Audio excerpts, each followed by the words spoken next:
경제를 둘러싼 다양한 이야기를 전하는 청소년 경제 체력 기르기 청경채 프로젝트 시간입니다. 돈을 불리려면 꼭 알아야 할 경제 원리가 바로 투자인데요. 오늘은 청소년도 꼭 알아야 할 투자의 기본에 대해서 한국은행 만함진 교수와 짚어봅니다. 교수님 어서 오세요. 안녕하세요. 네, 먼저 이 투자라는 개념부터 짚어보고 싶은데요. 흔히 돈을 불린다라고 이해를 하고 있는데 정확히 투자란 어떤 개념인 건가요? 네, 우리는 소득이 없거나 네. 목돈이 필요할 때를 대비하여 돈을 모읍니다. 돈을 모으는 가장 쉬운 방법은 금고에 돈을 넣어놓는 것입니다. 그런데 금고에 돈을 쌓아놓기만 하면 손해입니다. 물가가 오르면서 돈의 가치가 떨어지기 때문이죠. 돈이 돈을 낳는다는 말이 있습니다. 돈을 금고 속에 쌓아만 두지 않고 미래의 이익을 기대하여, 즉 돈을 불리기 위해서 주식이나 채권, 부동산 등 특정 자산을 사는 것이 바로 투자입니다.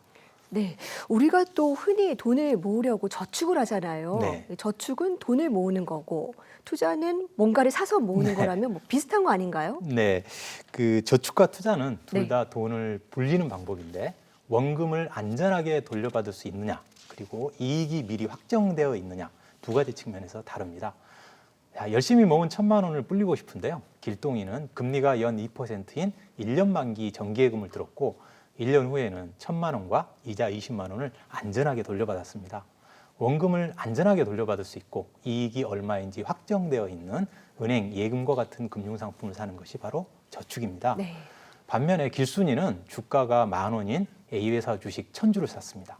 1년 후에 주식을 팔 때 주가가 12,000원으로 올랐다면 1,200만 원을 받아서 200만 원 이익이지만 주가가 9,000원으로 떨어졌다면 900만 원밖에 받지 못하니 100만 원 손실입니다. 이익이나 손실의 크기는 투자할 때는 알 수가 없고요. 팔 때 주가가 얼마냐에 따라 이보다 훨씬 클 수도 훨씬 작을 수도 있습니다. 원금의 손실이 있을 수 있고 이익이나 손실의 크기가 미리 확정되어 있지 않은 주식과 같은 금융상품을 사는 것이 투자입니다. 네, 말씀을 들어보니까 투자가 상당히 예측 불가능하고 원금을 잃을 수도 있다면 안전하게 저축을 하면 될 것 같은데 사람들이 왜 이렇게 투자를 하는 걸까요? 네, 사람들이 투자를 하는 이유는 네. 더 큰 이익을 얻고 싶기 때문입니다. 앞에서 저축을 한 길동이가 안전하게 20만 원을 불렸다면 주식 투자를 한 길순이는 그보다 훨씬 큰 200만 원을 불렸습니다. 물론 반대로 큰 손실을 볼 위험도 있었죠. 저축이 작지만 정해진 수익을 안전하게 얻는 방법이라면 투자는 손실 위험은 있지만 자산 가격이 크게 오를 경우에 더 큰 수익을 얻을 수 있는 방법입니다. 하이 리스크, 하이 리턴이라는 말이 있습니다. 네. 큰 수익을 얻기 위해서는 큰 위험을 감수해야 한다라는 말입니다. 그런데 이걸 보고 투자는 위험이 크니까 반드시 큰 수익을 얻을 수 있을 거야 라고 오해하시면 안 됩니다. 큰 수익을 얻을 가능성이 있다는 것이지 실제 투자 결과는 손해를 볼 수도 있고 저축보다 이익이 적을 수도 있습니다. 네, 투자라고 하면 뭐 가장 쉽게 접근할 수 있는 수단이 바로 주식을 사는 건데요. 주식 투자로 얻을 수 있는 수익은 어떤 겁니까? 네, 그 주식이라는 것은 사실 주식회사의 주인이라는 증서입니다. 네. 앞에서 길순이가 투자한 A회사의 주식이 총 10,000주라면 길순이는 1,000주를 가지고 있으므로 A회사의 10%를 가진 주인인 것이죠. 이것을 기업에 대한 지분이라고 합니다. 주식에 투자할 때 수익은 두 가지입니다. 먼저 주가가 오르거나 내려서 얻는 수익입니다. 물론 내가 산 가격보다 비싸게 팔아야 이익이고 싸게 팔면 손실이죠. 그래서 주식에 투자할 때는 사고 파는 시점을 정하는 게 중요합니다. 주식 투자의 또 다른 수익은 배당입니다. 기업이 이익을 내면 그중 일부를 주주에게 나눠주는데 이것을 배당이라고 합니다. 배당은 기업의 이익 크기에 따라 달라지고 기업이 이익을 못 내면 배당을 받지 못합니다. 네, 그렇군요. 투자 대상으로 채권도 많이들 얘기하거든요. 네. 이 채권은 이자를 받을 수 있다고 하던데 그럼 예금하고 비슷한 건가요? 채권이라는 것은 국가나 기업이 투자자한테 돈을 빌렸다는 증서입니다. 돈을 빌렸기 때문에 국가나 기업은 채권을 가지고 있는 사람에게 이자를 주어야 하고 또 돈을 빌린 약속한 기한, 즉 만기가 되면 빌린 돈을 갚아야 됩니다. 투자자 입장에서 볼 때 이자를 정기적으로 받고 만기에 돈을 돌려받는다는 점에서 주식과 다릅니다.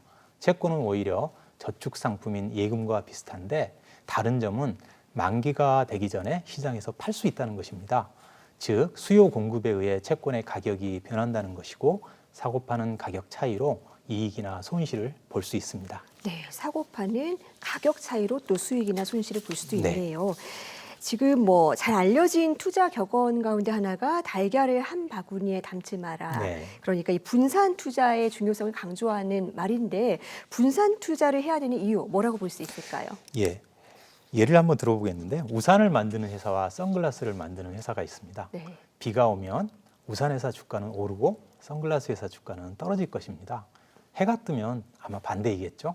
만약 우산 주식이나 선글라스 주식 하나에만 투자하면 날씨에 따라서는 대박도 날 수 있지만 반대로 쪽박을 찰 위험도 있는 것입니다.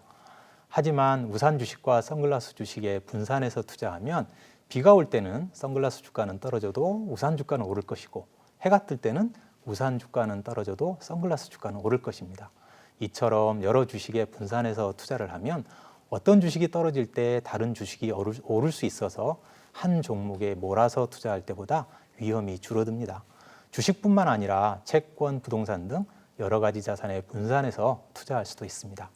말씀하신 대로 달걀을 여러 바구니에 나누어 담으면 넘어지더라도 모든 달걀이 깨질 위험은 줄어든다는 것과 같은 원리입니다. 그런데 우리가 직접 주식을 골라서 분산 투자하기는 사실 쉽지가 않습니다. 이때 투자할 수 있는 금융상품이 바로 펀드입니다.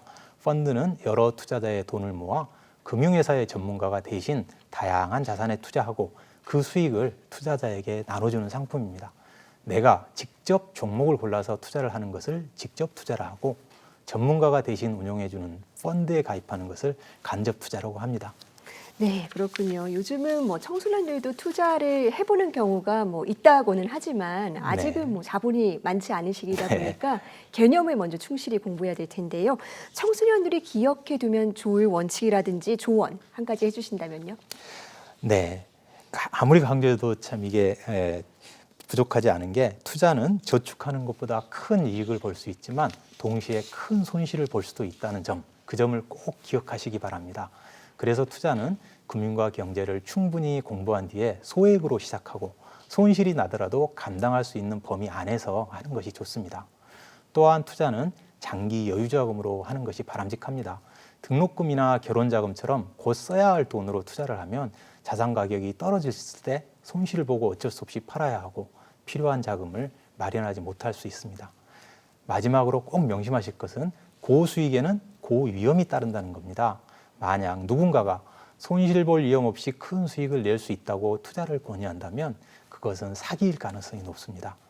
남의 말을 듣고 투자를 했다가 큰 손실을 보더라도 그 결과는 온전히 투자를 한 자신이 책임져야 합니다. 네, 투자가 필수인 시대에 대비해서 우리 청소년들도 기본 개념과 원칙을 익혀두는 건 꼭 필요하겠다는 생각이 듭니다. 네. 교수님 오늘 말씀 잘 들었습니다. 감사합니다. 네.